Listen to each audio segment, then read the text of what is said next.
الحمید.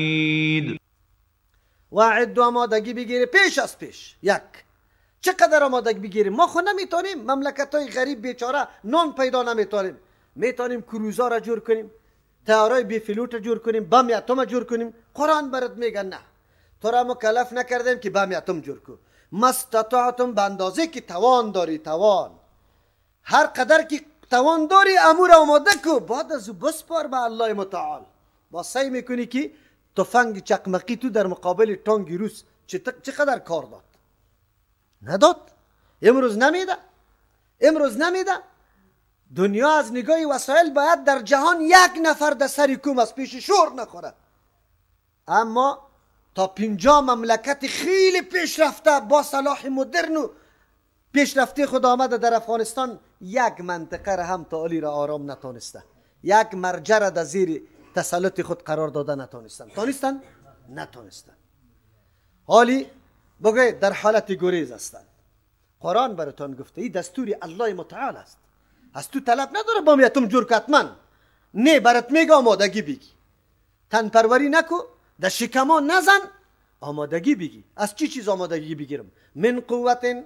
الله اکبر. اعجاز قرآن ببینه. الله متعال طور کلمه را استعمال میکنه که 10,000 سال بعد اگر هر قسم اسلحه جدید باشد در زیر کلمه چی داخل است؟ من قوت داخل است.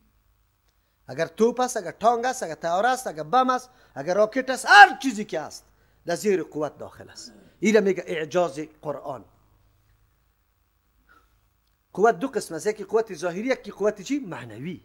قوت ظاهری نمی برابر کردن و آماده کردن اسباب و وسایل جنگی است. د اسباب و وسایل جنگی جور کردن راکت و طیاره و این گپام است. تمرین و مشق چی؟ بگه مجاهدین هم است. مراکز تمرین مجاهدین هم است. از اول فوج آماده و تیار داشته باشی. از این خاطر انفاق سری فوج مملکت اسلامی بالکل درست جایز است. بعد سرش مصرف شود، آماده باید باشی.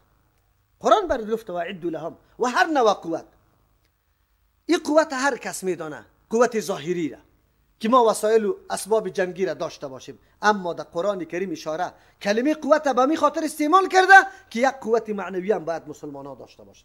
قوت فکری. چرا؟ مبارزه تنها به مبارزه فیزیکی نیست، علنی نیست که با جنگ کنیم سنگر به سنگر. مبارزه چندین نوع داره. خطرناکترین مبارزه فکری است. امروز که برادر و بچه کاکایت، بچه مامایت در زیر اراده دنیای کفر حرکت میکنه، برای از او شب و روز خود عرق میریزانه. به خاطر چیست؟ فکرش محو کرده. فکرش. کمونستا چرا رفت؟ اولاد تو وطن بود، چرا میخواستن که تانگ برابر کنه، خانه تو را ویران کنه، باغ تو را ویران کنه؟ اول مبارزه فکری کرد روسا، بعد از مبارزه علنی. امریکا اول مبارزه فکری کرده، بعد از علنی کرده. اول فکری است. افغانستان مردم میگه استقلال پیدا کرده، یک سالم استقلال نداره. در ظاهر لشکر کفر نبود، اما در حقیقت بگوی نیروی فکرشان، بگوی سیاستشان، تنظیمشان، کارشان مکمل موجود بود. امروز یک تعداد مردم ما غلامی کیست؟ دنیای غرب. یک تعداد غلامی کیست؟ کمونیسم است. و مبارزه فکری کردن. اول از فکری شروع شده بود. بعد از باز وقتی که زمینه برش امین مردمایی که به فکر قطعی خود یک جا کردن، یا زمینه را برش جور کرد که مردم میآید. پدرش آمده نمیتونه. امروز که به خاطر یک امضاگه که توی مردم ضرورت داره، چرا داره؟ خبر داری؟ چرا به امضای تو ضرورت داره؟ آیات قرآن بخوانه که باز بعد از او هوشیاری و بیداری چه رقم است.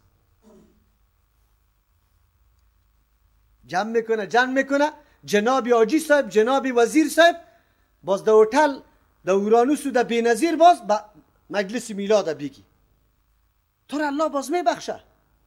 ملت که تشنه و گشنه برای قرآن و حدیث است که دین نمیفهمه، تو برش کدام مرکز جور کردی؟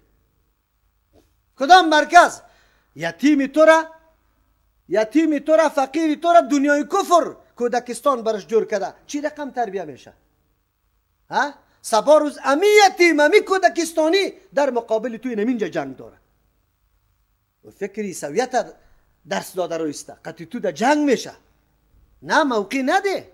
قرآن یک سر از اول تا آخره نگفتیم که فللوالدین والاقربین والیتاما والمساکین بار بار بار بار بار بار بار بار. باز الله برای چی میگه؟ این مسائل، این مبارزه بدون انفاق نمیشه. از او خاطر ما تنفق من شیء فی سبیل الله، در راه الله، نه در راه شکمای پر کردن شکمای مردم شکم پرست که خوش هستن یک روز، حالی دیگه در هتل 2 پیازه میزنیم، در مسجد ها شوله شیرین میزنیم. اینطوری مردم نه. در فی سبیل الله کسی که مبارزه با الله داره، با دشمنای الله داره، برای سر زو مصرف بکن. قرآن چی میگه؟ کتاب ما چی میگه؟ مردم میگه ما محبت با الله و رسول داریم. لعنت الله سرتان نمیشه. دروغ چرا میگی؟ کجا محبت الله و رسول داری؟ قرآن برای گفته من قوتین. کدام قوتید؟ ها؟ مردم دعوت کو از قرآن و حدیث دور بده، مرید شو برای پیر صاحب که پیر صاحب برات بگه 50 روز تلاوت قرآن نمیتونی. باز بعد از او قرآن از پیش دور میکنه، هفته کله در زیر بغلت میده، دلایل الخیرات در پشتیت میده، مثنوی را در پیش رویت میده، حزب البحر در فلانت میده. این دین است. مردم هنوزم در کدام طرف چی میکنه؟ قرآن مانده است. مردم چقدر فریب داده. 11 سوره را از قرآن گرفته، تو میگی در کل قرآن هم 11 سوره قرآن است، دیگهش نیست. باز بعد از او در پشت سرش چی کرده؟ سعی که مردم فریب تلبیس ابلیسه. توسط این صورت ها میخواهد دیگرها را پشتش. در اون صورت ها کدام فضیلت ذکر کرده؟ نکرده. در اون صورت ها هیچ فضیلت ذکر نکرده. خب که در دعای گنج العرش بیا، در 7 هیکل بیا، در نور نامه بیا، باز میگه که 70,000 حج، 70,000 شهید، 70,000 بگوی عمره، 70,000 مجاهد، 70,000 زکات، 70,000. اوه مردم یامی بیچاره که او را ببینه، یقین بک اگه یک روز 11 سوره را بخونه، اونمو را حفظ میکنه. او را چی میکنه؟ حفظ میکنه. حالی هم همینطور ورقات توسط شبکه های جاسوسی انگلیس همین رقم چی میشه؟ تیت میشه. کلمات از خود جور کرده، به مردم اینطور وعده ها و ثوابای بزرگ نوشته کرده. آیا از کلام الله متعال کرده دیگه کلام بهتر است؟ یک دیشتفه دیدم قطعش چی بود؟ دلایل الخیرات. گفتم یاران این را چطور بفهمن؟ از پیش سوال کردم، گفتم آجی صاحب خفه نمیشه یک سوال کنم؟ گفت نه بگو. ما گفتم بهترین کلام کدام کلام است؟ گفت کلام الله. ما گفتم تو خود این را در بغل گرفته ای؟ یک دفعه می تو چوزه. گفتم چه راست گفتی؟ بعد از او باز دیگه گپا را برش گفتم، فهماندم که آجی صاحب عبادت به طریقی رسول الله میشه. ذکر از رسول الله صلی الله علیه و سلم آمده، من نمیتونم ذکر. ما باید به طریقی پیغمبر. این دلایل الخیرات کدام سند است؟ کی این را نقل کرده؟ الله تعالی خیر بده. گفت من خودم را تباه کردم سری دلایل الخیرات، این را حفظ کردم. قرآن باقی مانده. چرا؟ کافران میدانه که اگر امت اسلامی با قرآن ولو که همونطور لفظی بخونه، یک روز نه یک روز همین معنای آیت در ذهنش میآید. باز یا هوشیار میشه. امروز دشمن کفار با کی دشمنی داره؟ راستانه بگوی با کسی که با قرآن و حدیث خدمت میکنه، با دیگه کس نداره. تو برو خود پیر جور که 4 خانقاه را اموامی عبرت جور میکنه. چرا؟ به خاطری که خدا خانقاه چی دعوت میشه؟ بیا در سر چادر پرتو چوش میتپرد بگی تور بگی که مثل که نور از بالا میاد. در اینجا چی که ایجاره اینطوری کده برو ذکر است. باز یاد که یک چند روز تیر شدی، رسیدی خدا در صفی نماز که یک دفعه اونجا خدا بزن، ملاق بزن. این دین است. بعد از 40 روز برات میگه رسیدی دیگه. نماز چیست؟ در بین شما حجابی گپا نیست؟ کلتان برادرها خواراستی نفس کشتی دیگه. امروز در کابلیتان 20 مرکز همی توریست فعلا ماما و کاکا و بگوی دوست و عزیزی ما دونمون رفته رایست، نه مردا زنا میره.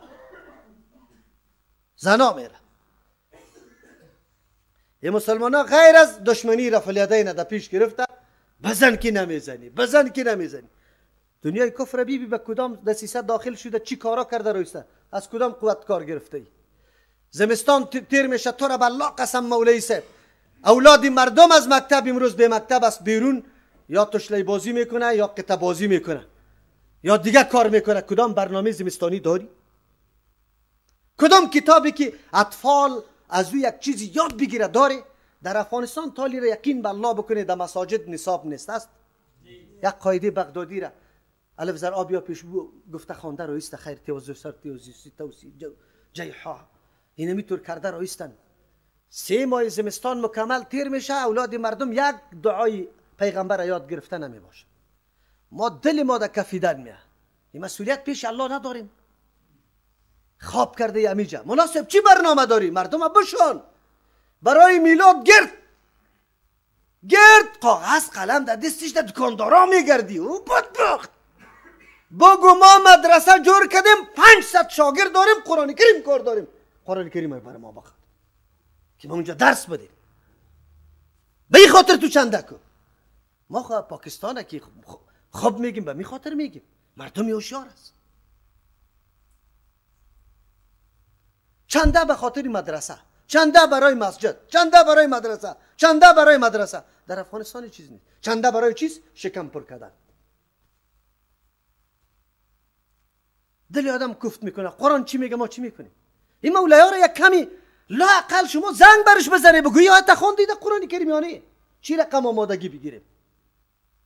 چه قسم بکنیم؟ چی برنامه داریم برای دین خود، برای تربیت اولاد خود؟ قرآن خبر ما گفته من قوت، هر نوع قوت. شاگردی که یک دفعه در درس قرآن بشینه، باز مرد باشه، امریکا یا انگلیس یا جرمنی یا روس یا هر کافری که باشه، که 100 سال سرش مصرف هم کنه، انشاءالله این فرد غلامی خود ساخته نمیتونه. 100 سال هم تیر شد. خب افسوس است که ما را خالی ذهن یافته. اسلام، از اسلام هیچ معلومات نداریم، دموکراسی را قوانینش یاد گرفته رستیم. خب هر آمده بود در مدرسه ما قانونی حقوق بشر معرفی میکرد. حقوق بشر، او خواهر تو مسلمان هستی، حقوق قرآن یاد داری؟ اسلام که کدام حقوق گفته او را یاد داری؟ برو دیگه خدمه و خدمتگار کفار باش، برای ارزو تبلیغات بکن، به الله جواب میدی. کلمه قوه شامل تمام اسباب و وسایلی که مبارزه و مقابله با دشمن میشه. اگر قلم است، اگر کتاب است، اگر اخبار است، اگر رادیو است، اگر تلویزیون است، اگر اینترنت است، هر نوع وسیله را که تو در مقابله کفار استعمال میکنی، در کلمه قوه چیست؟ داخل است. یک روز قلمت مبارزه میکنه. قرآن برای ما میگه پشتی سر تا آخر باز میگم و من رباط الخیل. الله خو قوت گفت، چرا می اسب بسته کردن چی میکنه؟ 2 مطلب است. یک مطلب با وصفی که الله متعال حکم عام میکنه که تا روز قیامت امی قانون الله جاری باشه، اما وضعیت فعلی فی الحالی که پیغمبر علیه السلام با دشمن مقابل است، بهترین وسیله اسلحه که سبب کامیابی بشه اسب است. در موقع حساس اسب تو را میرسانه. در مون میدان جنگ همیشه سری کی جنگ شده؟ سری اسب جنگ شده. اونجا که هر قدر اسب تیز داشتی، تند داشتی، میزدی وقت تا که او خودش شور میداد، قطع اسب رفته سریش میپراندی. اما اسب گرچه نکته را مفسرین ذکر میکنه، من میگم که اسب تا روز قیامت هم اسلحه جهاد است. در جهاد افغانستان اسب بکار شد یا نه؟ اسلحه را از کجا تا کجا را نقل داده؟ زمانی که جهاد میکردی در سری کو تانک بود یا طیاره؟ اسب بود. هیچ وقت تاریخ هیچ جنگ بدون اسب نمیشه. قرآن از او خاطر به نکته اساسش اشاره میکنه. و من رباط الخیل، بسته کردن اسبا آمادگی بگیره. اسبا باید آماده باشه، سوار شوه، بدوانه، تاک کنه، بالا کنه. در کجا؟ فوتبال است، والیبال است. پیغمبر صحابه را بعد از دیگر میبرامدند از مسجد نبوی، بزنی اونمون نشانه را. زدن بود. وقتی رسید که یک دانه تیری صحابه خطا نمی رفت. یک دانه تیر آمادگی داشت. یکی از جمله عوامل پیروزی مجاهدین افغانستان چی بود؟ بگوی تمرین تفنگ. مردم افغانستان شکاری بود و یکی افرادشان کلشان عسکری را تیر کرده بود، تمرین اسلحه را کرده بود. هر کس مسلح شد، تیار تمرین شده بود، در سنگر قرار گرفت. مملکت های دیگه بیچاره تفنگ فیر کرده نمیتونه. از او خاطر زود دشمن سرش میاد. آمادگی میره میگه ترهبون به عدو الله، که شما میترسانی توسط جهاد دشمنی الله را. میگه اسلام دین قتل است، خون است، کشتار است، ویرانی است. اسلام دین شمشیر است، اسلام دین جنگ است. این اعتراضات و انتقادات چیست؟ کفار. اما قرآن چی میگه؟ هدف جهاد چیست؟ ترهبون به عدو الله، که شما میترسانی توسط اینمی مبارزه مقابلتان دشمن کی را؟ الله. دشمن الله را. اگر شما اینمی اسباب و وسایل نداشته باشه، آماده باش نباشه، کفار نمیمانتانه. به این خاطر که شما به امن زندگی بکنی باید وسایل آماده داشته باشه. ما مجهز نیستیم. دنیا استعمار همیشه کدام مملکت ها را تعقیب میکنه؟ فقیره، مسکینه، که ضرورت پیدا کرده. افریقا یک دم مسلمان بود، ولی یک دم نصرانیت است. چرا؟ مردم در حالت فقر دید، کمیته خیریه را نصرانی چی کرد؟ بگوی جور کرده رفتن. امروز افریقا چقدر مسلمان باقی مونده؟ جنگ در یک مملکت داغ میکنه. به خاطر چی داغ میکنه؟ که اقتصادی ملت سرنگون شوه، از بین بره، این مردم آرام نباشه، از خودکفا نباشه، به ما ضرورت پیدا بکنه. امروز این قدر لوی جرگیتون که پیمان استراتژیک امضا میکنه، برای چی میکنه؟ که بمانه. به خاطر که گشنه است. میگه ما میمونیم، از گشنگی میمونیم. این کار استعمار است در هر جای. قرآن کریم از این خاطر میگه هدف جهادی است که دشمن هراسان باشه، اقدام برای حملات کرده نتونه. و عدوکم، دشمنان خود شما را، و آخرین من دونهم، و دیگه مردم ها که غیر از یاست. این کدام مردم است؟ مفسرین میگه کل کفار دنیا را میگه. آینده که هر قدر مشرکین کفار در این دنیا قایم است، واره باید در مقابل از او آمادگی داشته باشه.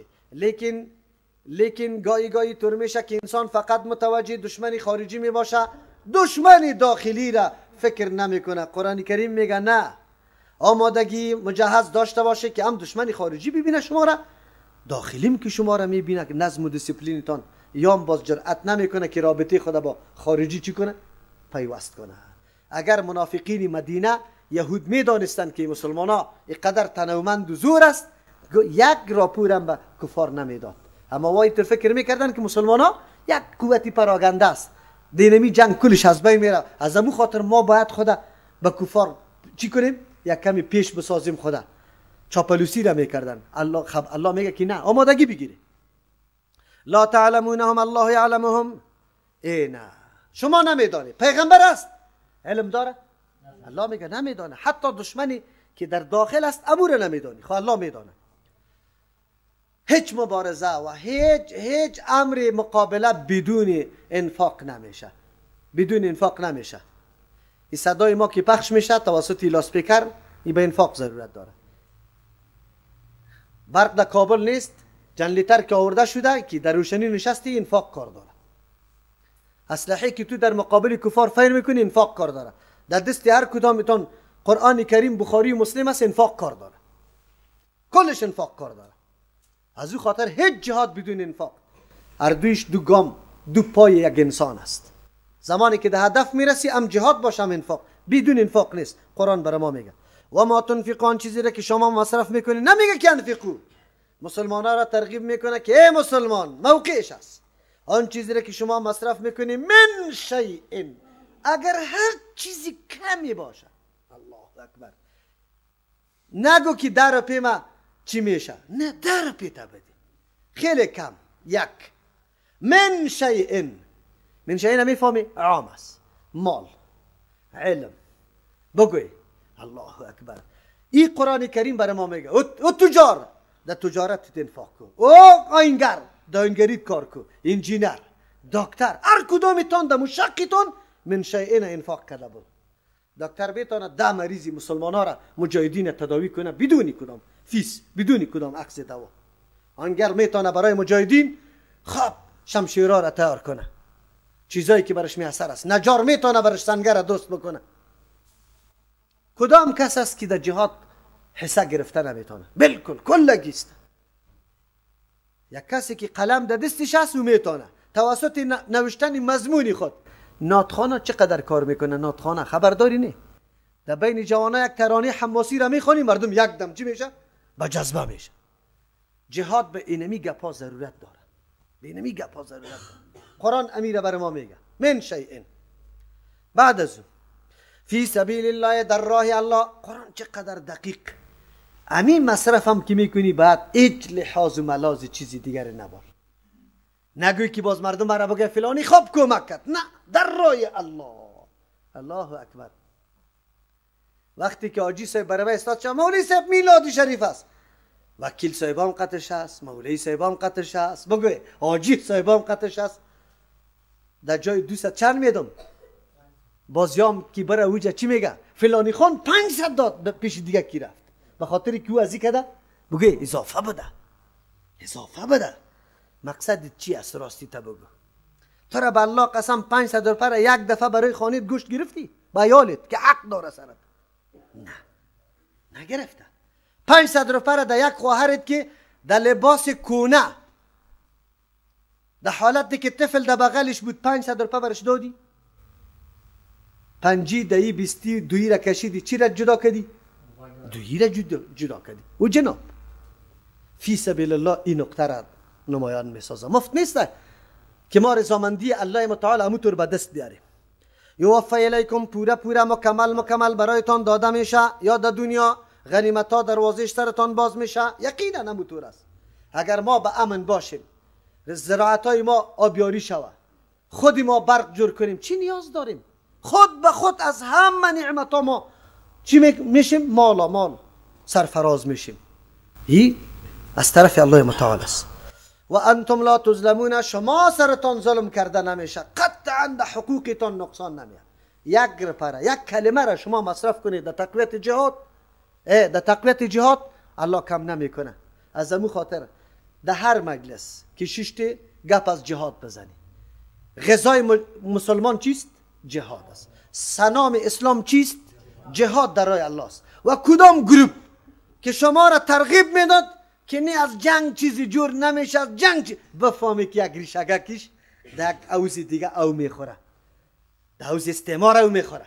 این نشانه مشترک است در بین امو گروپ هایی که اینمی قسم علامه داره. یادتان باشه سرفرازی ما در جهاد است. الله ما را مجاهد تربیت کنه و موقع بر ما بده. سبحان ربک رب العزة عما یصفون.